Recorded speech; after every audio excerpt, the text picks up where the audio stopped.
Welcome to my channel.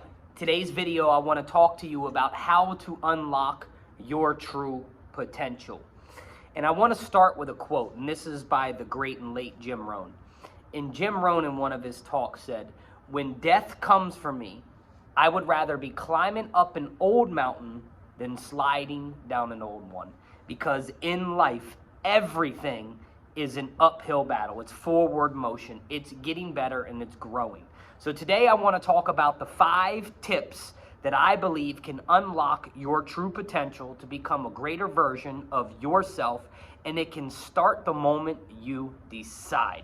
So with that, my name is Raymond Wright. Go ahead, hit the like, hit the subscribe button, and share this out because I believe that other people are beginning, starting, or an immediate version of their journey right now.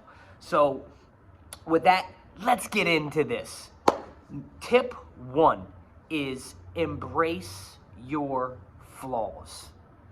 I want to let you know right now, no one, not one, is perfect.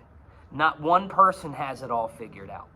There are things that I have that some people will criticize me for. There are flaws that I have. There are deficiencies that I have. There are things that I have to get better at, that I have to learn to overcome, and skills that I need to develop. The same thing with you. The same thing of the person that you're watching that inspires you, that uplifts you, that motivates you, that maybe coaches and mentors you. Or maybe it's somebody in the music industry, entertainment industry. Maybe it's just somebody that gives you good vibes. Trust me, they have flaws too.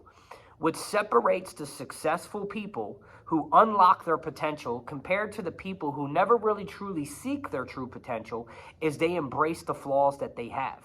They embrace the deficiencies that they have. And a lot of times, like me, with the addiction that I suffered, right? The abandonment that I suffered, these are flaws. But these are flaws that I've learned to embrace. And these are flaws that I've learned to share so I can help other people transition and transform their lives as well. So that's 1. Embrace your flaws. Don't shy away from them. Receive it and get better with the flaws that you have. Because over time, you can develop new skills. Number 2, see all your failures, all your setbacks as opportunities.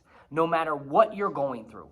No matter if it's in business and relationships. I always talk a lot about faith, family, finances, freedom, fun, and relationships. Because I believe that there's opportunities in everything that we do. So you have to understand that failures are nothing but information of how to process on what not to do the next time, or what to do next time, or how to implement new ideas, new thoughts. There's nothing wrong with failing in life. The problem is when we sit in failure, when we allow the failure to consume us, right? There's no opportunities that arise when everybody's winning. The opportunities come in the lessons that need to be learned, and the failures that we suffer, the setbacks that we suffer. There's an old saying that says, you know, the setback is a setup for a comeback, right? No matter what you want to believe, it really is true. Whatever you've endured in your life, whatever you consumed in your life, the setbacks that you've had, they're just lessons, right? So see failures as opportunities to grow. See failures as opportunities to blossom and really to become, because we all should be striving to become. Who do you want to become? Who do you desire to become? What is the potential that you believe you could achieve?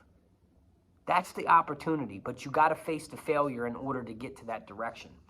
The third thing that I want to touch on real quick is a lot of people cannot take criticism. We do not do well with criticism.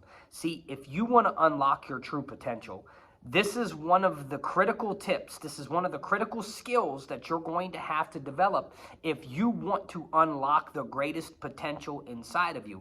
And that's, you got to see criticism as constructive. And I'm not talking about criticism from haters, criticism from people who dislike you, criticism, but even that, even you can learn something from those people, right? But I'm talking about criticism from people who want more from you.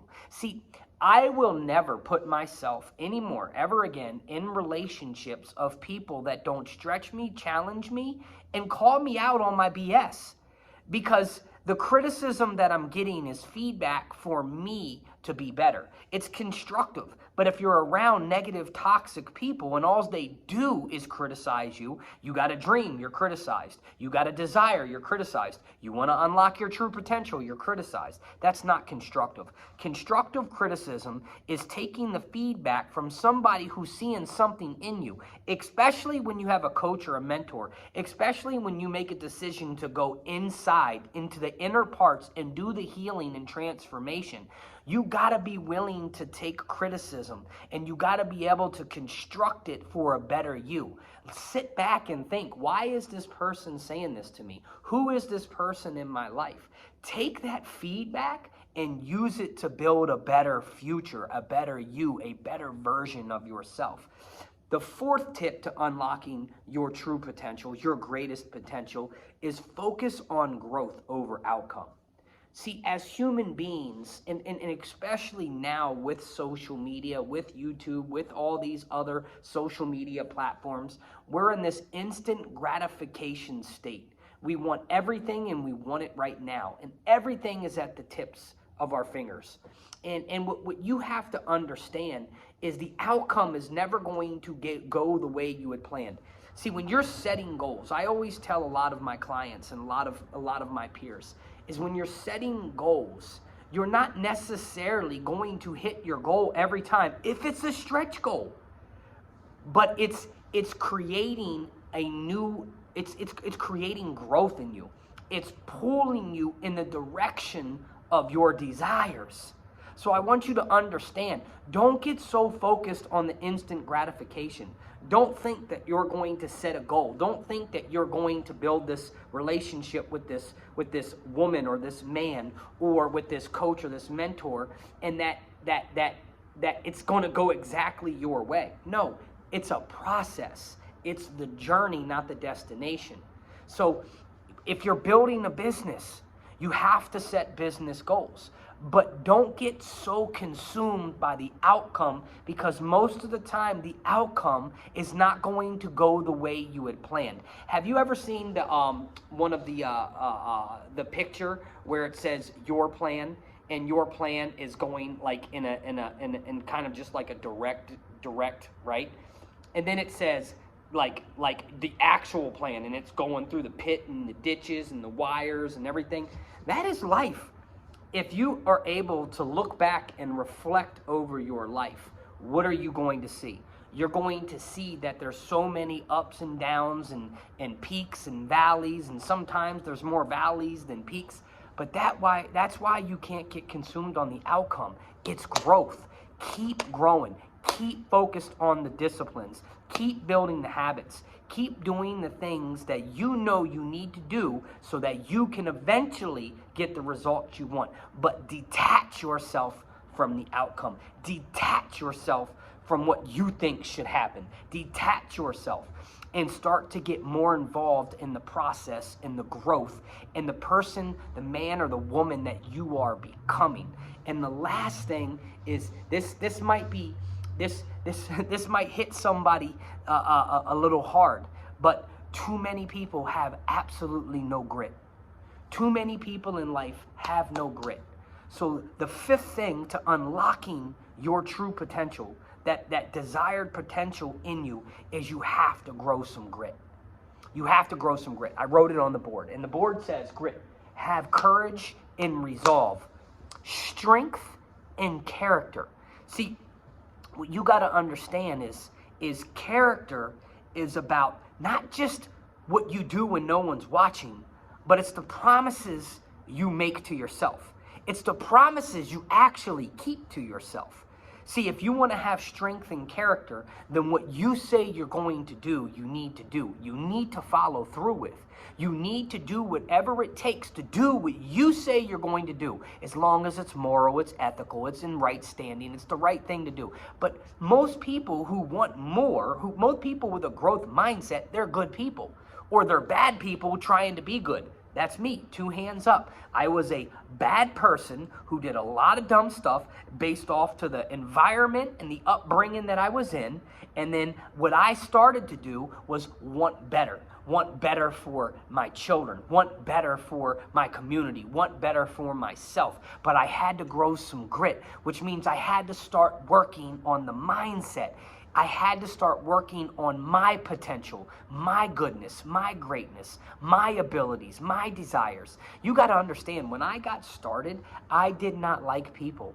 I did not speak well at all. But over time, I began to be, this inspires me. I love motivating, inspiring, but most importantly, I love to transform people's lives. It's not me that does the transformation. I am just a voice who can lead people to the information so that they can make an educated decision themselves. See, it's not about what I can do for you. It's about what I can help you do. It's not about how high I can go. It's about how high I can take you with me. See, they say that in the ocean, the high tide raises all ships. But unfortunately, the reality that we have is there's too many people who want to pull people down. It's the crab method, right? You put one crab in a basket, he'll climb out. You put 5 crabs in a basket, they'll constantly pull each other down, right? So you want to get around people who have a growth mindset. You want to get around people who have some damn grit themselves. You got to just be willing to go all in on you. You got to be willing to say, okay, I know that God created me with something special. There is a gift that was impregnated inside of me. It's my responsibility to go in. It's my responsibility to heal. It's my responsibility to stop looking at every outcome that didn't go my way and start to look at the things that have gone my way. The fact that you're listening to me right now is a blessing. Be grateful for it. Now build upon it, right? So these are the five things that I believe if you can implement into your life and you can really start focusing on, then you can truly lock your potential. If you want something in life, then you got to be willing to go all in on you. Remember, nobody's coming to save you. Nobody is going to bail you out. But there are plenty of people such as myself. There's plenty of information out there that if you start plugging into, you start to change the way you think of yourself, the way you see yourself. You start to add some of these things that people are teaching you, that I taught you here today. Then you can start to truly understand that your potential is unlimited and you got to take the lid off of it. So with that, like and subscribe this channel. Shoot me a message. Let me know what you got most out of this. Shoot me if you're going through something. I would love to help. I can answer any questions that you have. But for now, remember, you can unlock your potential the moment you decide.